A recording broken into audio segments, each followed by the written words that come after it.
Enlarge the iPhone XS screen fully covers the front of the device, almost. Apple's iPhone X has the best phone display I have yet seen, and it strikes the perfect balance between phone size and display size, at least for me. When I handled the device at the Apple event at the Steve Jobs Theater in Cupertino today, I was convinced by that display alone. But the iPhone X is just as much about its new facial recognition technology as it is about the display. It was here that I had more nuanced, or even mixed, feelings while using the device. Once again, the way you interface with your phone has changed, and, at best, it's roughly as efficient to use as it used to be with some adjustment. At worst, it's a little less elegant. But, as Apple always does, let's start with the design. The back surface is glass and looks more like other iPhones you've seen. The Messages app has been augmented with a number of features that use the front-facing 3D camera, including animojis. The volume buttons are still there. Yes, that's a lightning cable on the bottom, and no headphone jack. The display dominates the iPhone X. Web browsing in portrait mode gives you more text on the screen at once than previous iPhones. The advantages of the wider screen are less noticeable when browsing the web in landscape mode. The portrait lighting feature felt more sci-fi than anything else we tried out. 169 video content crops at the edges, but because the OLED shows true blacks, it just looks like there's a bezel. HDR is amazing, but it won't come through in these photos. The iPhone X is completely black on the front, and those blacks are the same even when it's on if there's nothing to show in that pixel. Animojis are a lot of fun, albeit not revolutionary. The iPhone XS screen fully covers the front of the device, almost. Design and user experience first. Let's talk size. The iPhone X felt similar to both the iPhone 7 and the iPhone 8 in my hand. The size may be slightly different, but you probably wouldn't know it without being told. Only when holding an iPhone 7 in one hand and the iPhone X did I notice. But yes, the X is marginally larger vertically and horizontally, by 0.21 and 0.15 inches, respectively. The thickness is almost exactly the same. The display, though, is much larger. At 5.8 inches, the XS display is actually larger than the iPhone 7 Plus display. It occupies the entire front surface of the device except for a small sliver at the top that houses the front-facing camera, some other hardware, and tiny bezels on the sides. That sliver cuts into the display, which would be a bit odd if not for the fact that that area was usually occupied by the status bar in previous iPhones anyway. Immediately, I wanted to know if it would cut into 169 video. The answer is no, unless you've zoomed in to make it fill the whole screen. The phone's aspect ratio, when held in landscape mode, is wider than 169. So that area is just black anyway. If you're an app or game developer, there's going to be some hair pulling in your future. The new aspect ratio is going to mean a lot of work for a lot of app and game devs again. And said ratio is now different between the iPhone 7 or 8 than the iPhone X, so you'll have to support both for the best user experience. It's the iPhone 5 all over. Again, even if you're not a dev, expect a transition period just like you saw when we moved from the iPhone 4 to the 5. Enlarge. The iPhone X is completely black on the front, and those blacks are the same even when the X is on and there's nothing to show in that pixel. But the transition won't be as painful as the iPhone 5 if you're running an app designed for the previous phone's display. Because of the OLED display, those edges really are truly black. They blend seamlessly into the physical body of the phone. That means they look like part of a bigger bezel. Images display just like they would on the iPhone 7 or 8. With the addition of this near full-face display, we lose the home button completely and Touch ID with it. That means you can no longer log in with your fingerprint. Instead, you use your face and a swiping gesture. Swiping to unlock is back, and I'm honestly not a fan. Your iPhone X will map your face in 3 dimensions when you set it up.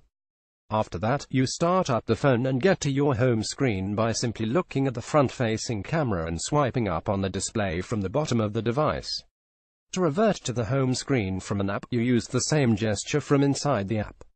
To go to the multitasking view, you swipe halfway up the screen, then let go.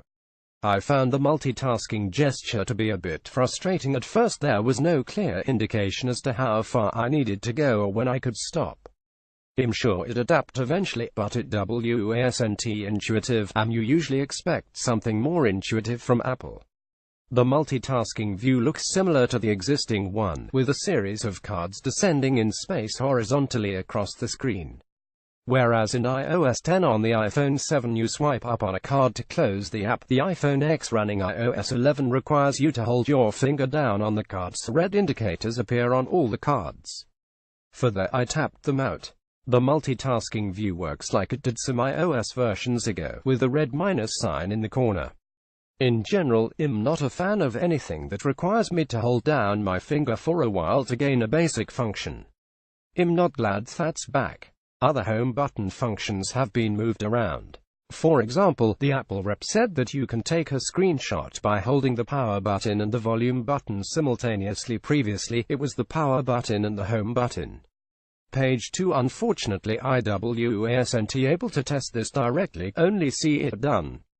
That's because the phone knew the face of the Apple employee demoing the product, not mine. Watching him do it, it looked fast, but, as I said previously, I'm not entirely convinced that facial recognition is preferable to the home button.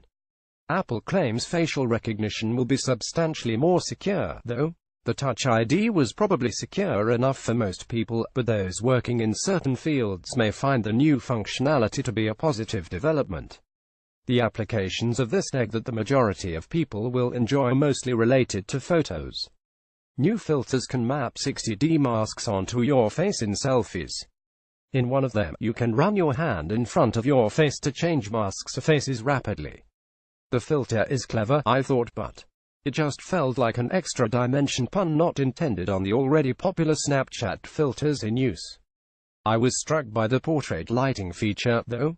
The same tech that is used to map your face for authentication is also used to map the face of the subject of the photo. Using that information, it can render different lighting scenarios on the photo, either live while you're taking it, or, rather amazingly, long after the photo was taken. Portrait lighting is the one feature in the iPhone X that felt truly revolutionary to me when I used it. The devil is also in the details. I was delighted by a range of smaller features using the tech. For example, let's say you have your phone's volume or alarm cranked to maximum to make sure you hear it when it goes off. Once you pick up the phone to see who's calling it to turn off that alarm, the front-facing camera will recognize that it has your attention and reduce the volume of the ringer. Subtle but slick. Enlarge animojis are fun, even if they're not revolutionary. And then there are the animojis, emojis that animate for your message recipient based on your facial expressions. This idea isn't new. Obviously, we've seen some similar things in Snapchat, but online games like EverQuest 2 and, more recently, Star Citizen have been doing stuff even more similar to this for years to give in-game avatars expressiveness.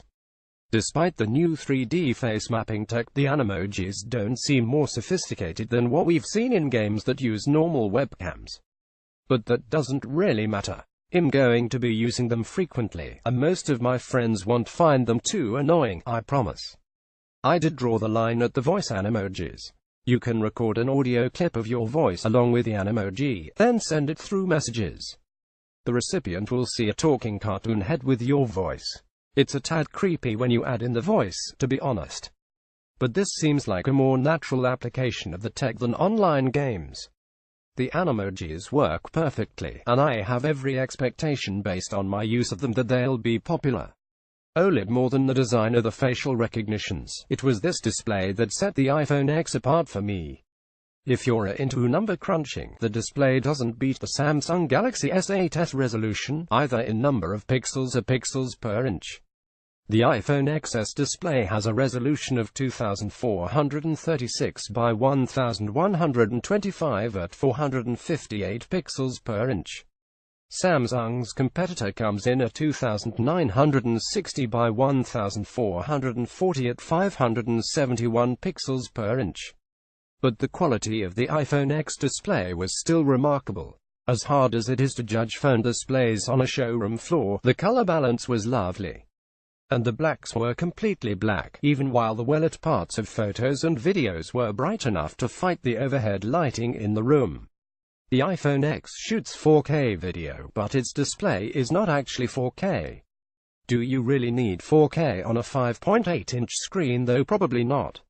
And, as Tim Cook said on stage today, 4K isn't nearly as impactful as HDR. HDR is, in a word, awesome. It's the most significant display development since HD. And it's notoriously difficult to explain a market. You just have to see it. It won't come through in the live streams or the photos yet. 4K is easy to grasp, it's more pixels, so it's sharper. But what about HDR if you want to dive deep into how HDR works? We explained it in some detail in a previous article at Us. The shortest possible version of this explanation I can give here is that HDR increases the precision and range of steps between fully black and fully white pixels. Contrast is often measured in how big the gap is between black and white, but HDR improves the specificity with which light and colors can be displayed in between. The effect is powerful, whether you're seeing it on a newer TV or the iPhone X. In large HDR is amazing, but it won't come through in these photos. Of course, content is the real bottleneck with HDR right now. Most of the best HDR content right now is select games on home gaming consoles and Ultra HD Blu-rays. Obviously, neither is usable with the iPhone X, but Apple announced today that 4K and HDR movies are coming to the iTunes Store soon, plus the library of Amazon Prime originals that are available in 4K and HDR. Apple didn't mention it, but Netflix supports HDR on some other platforms, too. And YouTube HDR just rolled out to a number of competing Android handsets, including the Pixel, Galaxy S8, LG V30, and Note 8. So you're as set as you could hope for in these early days. The iPhone X I used was preloaded with a bunch of HDR pictures and videos. The HDR pictures looked just as good as they would on my LG HDR OLED TV at home. One photo in particular, a silhouette of a woman with her hair brightly lit by a backlight, eclipse style, looked like nothing you would see on the iPhone 7. The bump in resolution is nice, but I didn't really notice that part. I did notice the contrast ratio and precision that came with OLED and HDR. It's one of those I'll never go back to the old way if I can help it situations. While the design is elegant, we expected that. The XS face recognition is cool, but I didn't find it to be easier to use or much cooler than Touch ID, personally. On the other hand, I was very impressed by the screen, and I am a serious image quality enthusiast. The screen is probably going to make the iPhone X a must-buy for the most dedicated and affluent Apple users. If you're a high-end Android user, I don't know that the screen is going to be as new to you as it will be to an iPhone 6s or iPhone 7 owner. As always, the software is the most important thing. Correction: a previous version of this article claimed the iPhone X shot HDR video. We were told this by the Apple rep demoing the phone to us, but it does not appear on the spec sheet since released by Apple. We have removed this statement until we can clarify.